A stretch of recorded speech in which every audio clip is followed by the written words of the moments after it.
ಶ್ರೀ ಜಗದ್ಗುರು ಕಾಮಕೋಟಿ ಶ್ರೀ ಚಂದ್ರಶೇಖರೇಂದ್ರ ಸರಸ್ವತಿ ಸ್ತೋತ್ರಂ. ಶ್ರೀಕಾಮಕೋಟಿಯತೀಂದ್ರಂ ಶ್ರೀಕಾಮಕೋಟಿಯತೀಂದ್ರಂ ಲೋಕಪೂಜ್ಯಂ ಗುರುಂ ತಂ ಶರಣ್ಯಂ ಪ್ರಪದ್ಯೆ. ಶ್ರೀಕಾಮಕೋಟಿಯತೀಂದ್ರಂ ಲೋಕಪೂಜ್ಯಂ ಗುರುಂ ತಂ ಶರಣ್ಯಂ ಪ್ರಪದ್ಯೆ. ಶ್ರೀಕಾಮಕೋಟಿಯತೀಂದ್ರಂ ಶ್ರೀಚಂದ್ರಪೂರ್ವಂ ಭಜೇಹಂ ಶೇಖರೇಂದ್ರಂ ಶಿವಂ ವಿಶ್ವವಿಖ್ಯಾತಕೀರ್ತಿಂ. ಶ್ರೀಚಂದ್ರಪೂರ್ವಂ ಭಜೇಹಂ ಶೇಖರೇಂದ್ರಂ ಶಿವಂ ವಿಶ್ವವಿಖ್ಯಾತಕೀರ್ತಿಂ.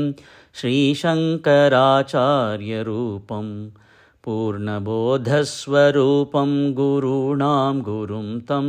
ಶ್ರೀಶಂಕರಾಚಾರ್ಯರೂಪಂ ಪೂರ್ಣಬೋಧಸ್ವರೂಪಂ ಗುರುಣಾಂ ಗುರುಂ ತಂ.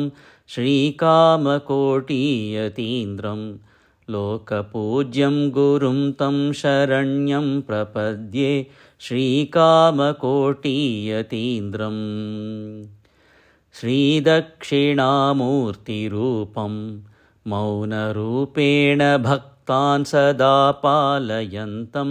ಶ್ರೀದಕ್ಷಿಣಾಮೂರ್ತಿರೂಪಂ ಮೌನರೂಪೇಣ ಭಕ್ತಾನ್ ಸದಾ ಪಾಲಯಂತಂ. ಶ್ರೀಲಾಜಪಕ್ಷಂ ಭವಂತಂ ಸದಾನಂದನೇತ್ರೇಣ ಸಂತೋಷತಂ ತ್ವಾಂ. ಶ್ರೀಲಾಜಪಕ್ಷಂ ಭವಂತಂ ಸದಾನಂದನೇತ್ರೇಣ ಸಂತೋಷತಂ ತ್ವಾಂ. ಶ್ರೀಕಾಮಕೋಟಿಯತೀಂದ್ರಂ ಲೋಕಪೂಜ್ಯಂ ಗುರುಂ ತಂ ಶರಣ್ಯಂ ಪ್ರಪದ್ಯೆ. ಶ್ರೀಕಾಮಕೋಟಿಯತೀಂದ್ರಂ ಧರ್ಮಪ್ರಚಾರೈಕದೀಕ್ಷಂ ವೇದಮಾರ್ಗಪ್ರವೃತ್ತಿಪ್ರತಿಷ್ಠಾಸುದಕ್ಷಂ. ಧರ್ಮಪ್ರಚಾರೈಕದೀಕ್ಷಂ ವೇದಮಾರ್ಗಪ್ರವೃತ್ತಿಪ್ರತಿಷ್ಠಾಸುದಕ್ಷಂ.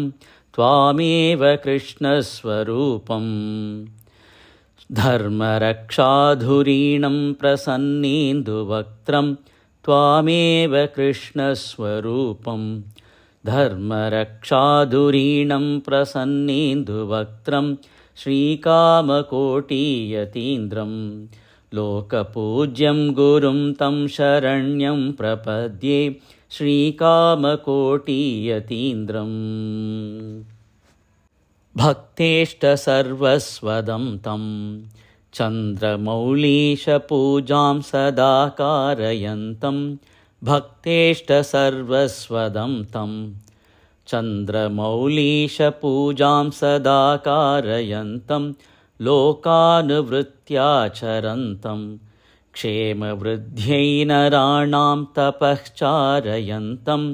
ಲೋಕಾನುವೃತ್ಯಾಚರಂತಂ ಕ್ಷೇಮವೃದ್ಧ್ಯೈ ನರಾಣಾಂ ತಪಶ್ಚಾರಯಂತಂ. ಶ್ರೀಕಾಮಕೋಟಿಯತೀಂದ್ರಂ ಲೋಕಪೂಜ್ಯಂ ಗುರುಂ ತಂ ಶರಣ್ಯಂ ಪ್ರಪದ್ಯೆ. ಶ್ರೀಕಾಮಕೋಟಿಯತೀಂದ್ರಂ ಶ್ರೀಸದ್ಗುರುಂ ತಂ ಪ್ರಪದ್ಯೆ. ದೇವಿ ಪೀಠಾಧಿನಾಥಂ ಗುರು ಸಾರ್ವಭೌಮಂ.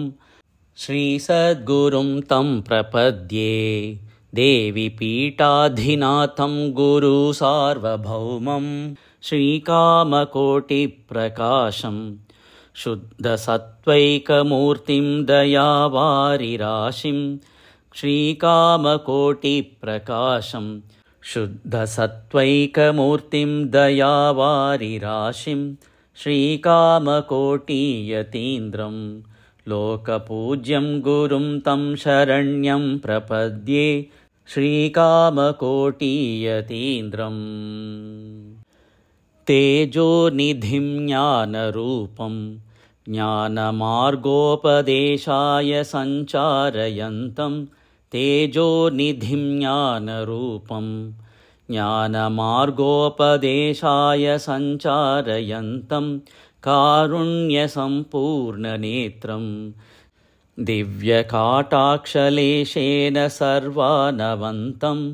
कारुण्यसम्पूर्णनेत्रं दिव्यकाटाक्षलेशेन सर्वानवन्तं श्रीकामकोटियतीन्द्रं लोकपूज्यं गुरुं तं शरण्यं प्रपद्ये श्रीकामकोटियतीन्द्रम्। कालेयकालेऽवतीर्णं कृष्णरामादिरूपं पुरापूर्णरूपं कालेयकालेऽवतीर्णं कृष्णरामादिरूपं पुरापूर्णरूपम् अद्यैव मन्ये भवन्तं धर्मरक्षार्थमाप्तस्वरूपं गुरुं त्वाम् अद्यैव मन्ये भवन्तं धर्मरक्षार्थमाप्तस्वरूपं गुरुं त्वां श्रीकामकोटियतीन्द्रम्। लोकपूज्यं गुरुं तं शरण्यं प्रपद्ये श्रीकामकोटियतीन्द्रम्। मन्दस्मितापूर्णवक्त्रं रोगतापातितप्तान् पालयन्तं मन्दस्मितापूर्णवक्त्रं रोगतापातितप्तान् पालयन्तं पादाब्जनम्रान् पुनानं भक्तलोकस्य पापानि निर्वापयन्तं पादाब्जनम्रां पुनानं भक्तलोकस्य पापानि निर्वापयन्तं श्रीकामकोटियतीन्द्रं। लोकपूज्यं भवन्तं शरण्यं प्रपद्ये श्रीकामकोटियतीन्द्रम्।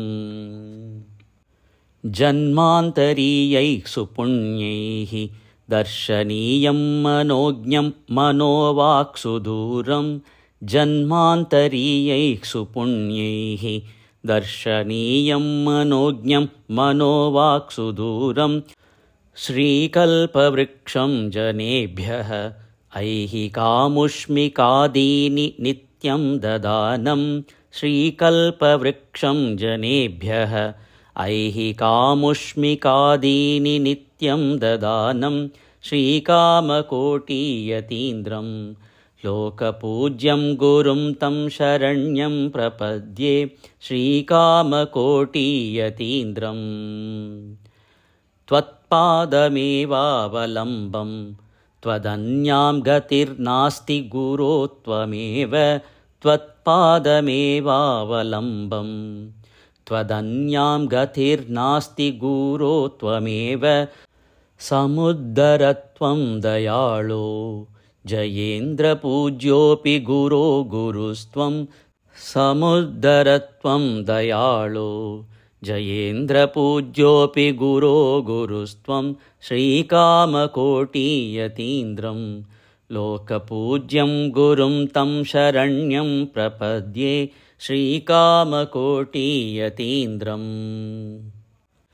बालस्य याज्ञां शृणुत्वं शुद्धकारुण्यमूर्ते सुधासारवर्षिन् बालस्य याज्ञां शृणुत्वं शुद्धकारुण्यमूर्ते सुधासारवर्षिन् भक्तिं परां देहि मह्यं शुद्धमद्वैतभावं विरागं समाधिं भक्तिं परां देहि मह्यं शुद्धमद्वैतभावं विरागं समाधिं श्रीकामकोटियतीन्द्रम्।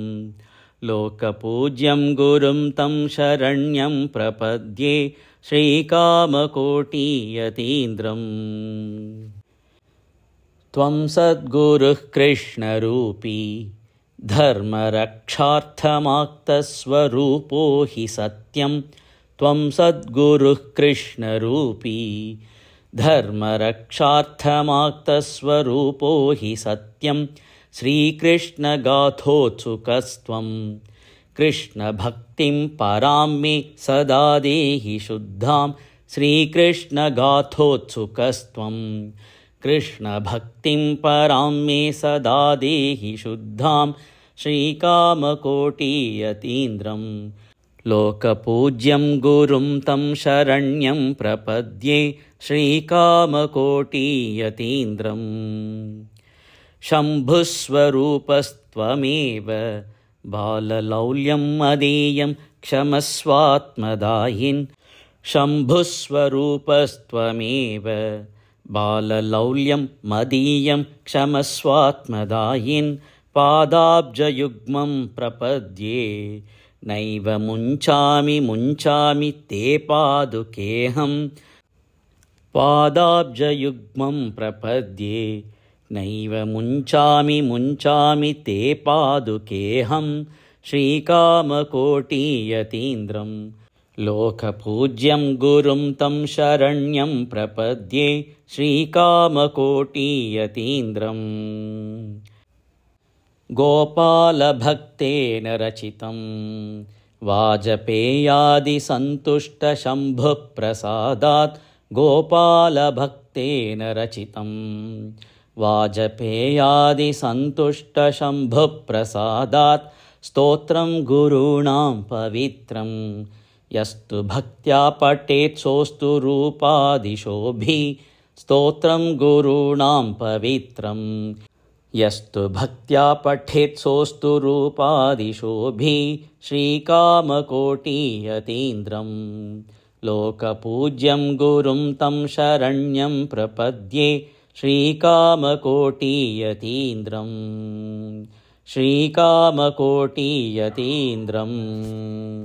श्रीकामकोटियतीन्द्रम्